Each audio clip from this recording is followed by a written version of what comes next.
ఓం శ్రీరామచంద్ర పరబ్రహ్మణే నమః. శ్రీ గురుభ్యో నమః. శ్రీమాత్రే నమః. శ్రీ గణేశాయ నమః.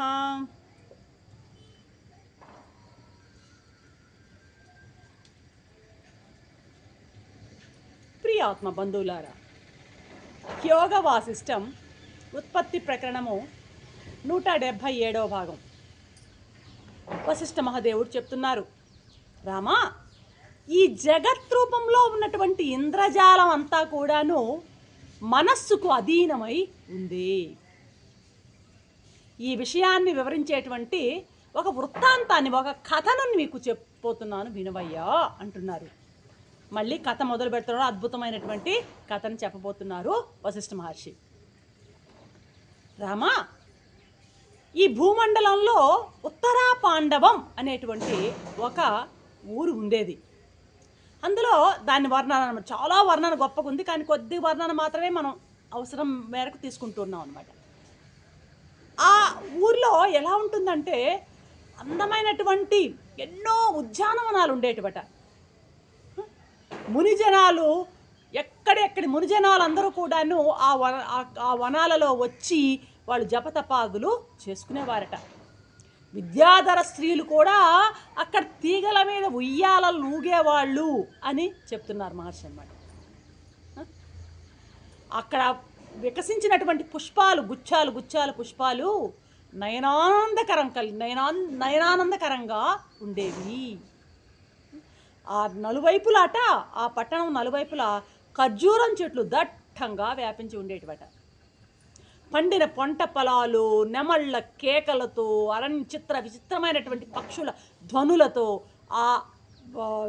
ఆ యొక్క అరణ్యాన్ని ప్రభావితం చేసేవట చెప్తున్నారు మహర్షి. ఇంకా అంటున్నాడు చివరిగా, ఆ పట్టణాన్ని, ఆ నగరాన్ని స్వర్గం నుంచి తేబడిందా అన్నంత సౌందర్యంగా ఉండేది రామా. ఆ రాజ్యానికి ఒక రాజు ఉండేవాడు. ఆ రాజు పేరు లవణుడు. ఆయన చాలా ధార్మికుడంట. అతని కీర్తి దిశలా వ్యాపించింది. ఉదారమైనటువంటి, జనరంజకమైనటువంటి అతని పాలనని ప్రజలందరూ కూడాను చరిత్రలాగా వాళ్ళు గానం చేసేవాళ్ళు రామా. అంత గొప్ప రాజు అన్నమాట ఆయన. ఒకరోజు ఈ రాజు కొలువు తీరాడు. మంత్రులు, సామంత్రులు అందరూ కూడాను సమావేశమయ్యారు. రాజకార్యాలన్నీ కూడాను చర్చలు మొదలయ్యాయి. వార్తాహరులు వివిధ ప్రాంతాల నుంచి వార్తలు తీసుకొచ్చి రాజు ముందు విన్నవించడానికి సిద్ధంగా ఉన్నారు. పురోహితులు, దండనాథులు అందరూ ఆసీనులై ఉన్నారు. వందిమా గదిలో స్తోత్రాలతో స్తుతిస్తూ ఉన్నారన్నమాట రాజుని. ఆ సమయంలో భూమిపై వాలినటువంటి మేఘంలాగా ఒక ఇంద్రజాలికుడు ఎక్కడి నుంచో ఊడిపడ్డాడనమాట. ఎట్టా ఉన్నాడు వాడు? పటాటోపం అంటే ఏంటి? ఆ ఇంద్రజాలానికి సంబంధించినటువంటి ఆ హావభావాలతో, వేషభాషలతో వాడు వచ్చి ఉన్నట్టుండి అక్కడ సభా మధ్యంలో వచ్చాడనమాట. వచ్చి రాజుకు నమస్కరించి మోకరిల్లాడు. ఎవరవయ్యా నువ్వు? నేను ఇంద్రజాలకుడిని ప్రభు, నా ఇంద్రజాలాన్ని ప్రదర్శిస్తానన్నాడు. రాజు సరే, అంగీకారం జరిగింది. ఉన్నట్టుండి వాడు ఒక నెమలి పింఛాన్ని తీసి రాజు వైపు అలా 3 సార్లు అలా తిప్పాడనమాట. ఆ పింఛంలోంచి ఒక రకమైనటువంటి తేజో రేణువులు విరజిమ్మడం జరిగింది. ఆ తేజ రేణువుల్ని అలాగే చూస్తున్నాడు రాజు అనమాట. వెంటనే అన్నాడు ఇంద్రజాలికుడు, రాజా ఒక్కసారి నా వైపు చూడు అని హిప్నటైజ్ చేశాడనమాట రాజు అనమాట. ఆయన ఇలా చూస్తున్నాడో లేదో, ఉన్నట్టుండి దూరం నుంచి ఎవరో ఒక అతను వస్తున్నట్టుగా కనిపించింది రాజుకి. ఆ వచ్చేటువంటి అతను ఒక్కడే రావట్లేదు, ఒక గుర్రాన్ని పట్టుకుని వస్తున్నాడు అనమాట. దూరం నుంచి పట్టుకుని వచ్చి ఆగి రాజుతో అంటున్నాడు, రాజా, ఈ గుర్రము ఉచ్చైశ్రవం చాలా గొప్పదైనటువంటి గుర్రం ఇది. ఉచ్చైశ్రవాన్ యొక్క రూపు దాల్చినటువంటి గుర్రం ఇది. వాయు వేగ మనోవేగాలతో ఇది ప్రయాణిస్తుందయ్యా. మా ప్రభువు మీకోసం దీనిని పంపాడు. ప్రభు గొప్ప గొప్ప వస్తువులన్నీ మహాత్ములకి సమర్పించినప్పుడే కదా వాటికి విలువ. కాబట్టి నీవు మహాత్ముడివి కాబట్టి నీకు ఇది బహూకరిస్తున్నాను. శౌర్యంతో ప్రకాశిస్తూ సూర్యుడు భూమిపై విహరించినట్లు మీరు ఈ ఉత్తమాశ్వాన్ని ఎక్కి ఈ భూమండలం అంతా విహరించండి ప్రభు అన్నమాట.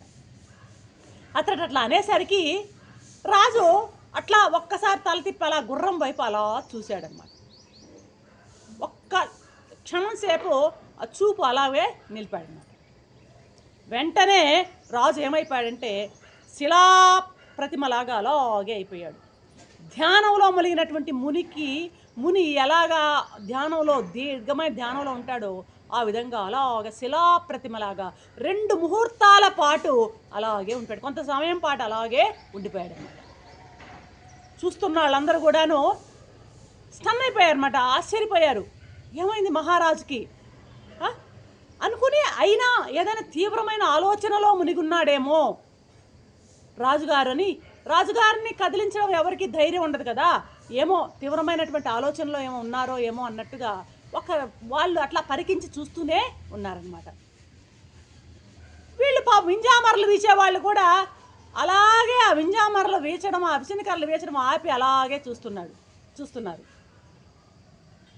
సభాసదులందరూ కూడాను విస్మయంతో నిశ్చలంగా మారి ఏమైంది రాజు ఏంటి కదలకుండా అలా ఉన్నాడు, చెక్క బొమ్మలాగా కొయ్య బొమ్మలాగా అలా నిలిచాడేంటి అని చూస్తున్నారన్నమాట. అందరూ సందేహంలో మునిగిపోయారు, మదన పడుతున్నారు. ఏమైంది రాజుకి? ఆశ్చర్యంతో, భయంతో, విషాదంతో వాళ్ళు నిశ్చేష్టులైపోయారన్నమాట అందరూ. ఇలా జరగగా 2 ముహూర్తాల కొద్ది కాలం అనంతరం స్పృహలోకి వచ్చాడు రాజు అనమాట. స్పృహలోకి రాగానే ఆయన శరీరం సింహాసనం మీద ఒక్కసారి కదిలింది, ఊగింది, అలా జర్కిచ్చింది అనమాట.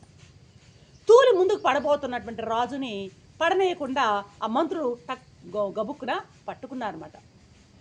ఒక్కరో తల విదిలించుకుని కొద్దిగా తేరుకున్నాడు రాజు.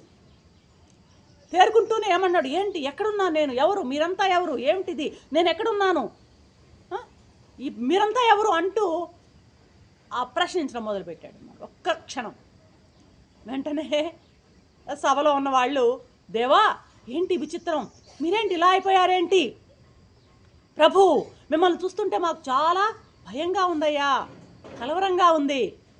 మీలాంటి దృఢచిత్తులు కూడా ఇలా ఏదో భ్రాంతి పొందినట్లుగా అవుతారా? మాకు తెలుసు కదా మీ ఉన్నతమైన వ్యక్తిత్వం, మీరు ఎంత ఉన్నతలో మాకు తెలుసు, ఎంత మానసికంగా ఎంత దృఢమైన వారో మీరు మాకు తెలియంది కాదు. మీ చిత్తం ఎప్పుడు నిర్మలంగా ఉండేది, ఎప్పుడు కల్లోలత చిత్తంగా మిమ్మల్ని ఎప్పుడు మేము చూడనే లేదే. ఎందుకు ఇలా ఈ విధంగా ఇప్పుడు ఇట్లా కల్లోలంగా వ్యాకులంగా ఉన్నట్టు మాకు అనిపిస్తున్నారు? వివేకం లేనటువంటి మూఢజనులైతే వాళ్ళు దేశ కాల మంత్ర ఔషధాలు మొదల ఏవైనా సరే ఆ వివేకం లేని వారిపై పనిచేస్తాయి, వాటికి వాళ్ళు వశమవుతారు. కానీ మీలాంటి దృఢచిత్తులు కూడా ఈ విధంగా కలవరం పడుతున్నారే, ఏంటయ్యా విచిత్రం? అసలు గాలి కొండను కదిలించగలదా? అలాగే వివేకాన్ని బాగా అభ్యసించినటువంటి ఆ చిత్తాన్ని విషయాలు చెలింపజేయలేవు కదా, మరి ఏమిటిది, మీకేమైంది ఇప్పుడు అంటూ మంత్రులు స్వజనులు అందరూ మాట్లాడుతున్నారు. ఈ మాటలన్నీ విన్నాక ఒక్కసారి అప్పుడు ఆయన ఈ వాస్తవంలోనికి వచ్చి ధైర్యాన్ని పుంజుకున్నాడు లవణ మహారాజు. రేపు ఆయన ఏం మాట్లాడతాడో చూద్దాం. అంతవరకు సెలవు. సర్వం శ్రీరామచంద్ర చరణారవిందార్పణం. ఓం శాంతి.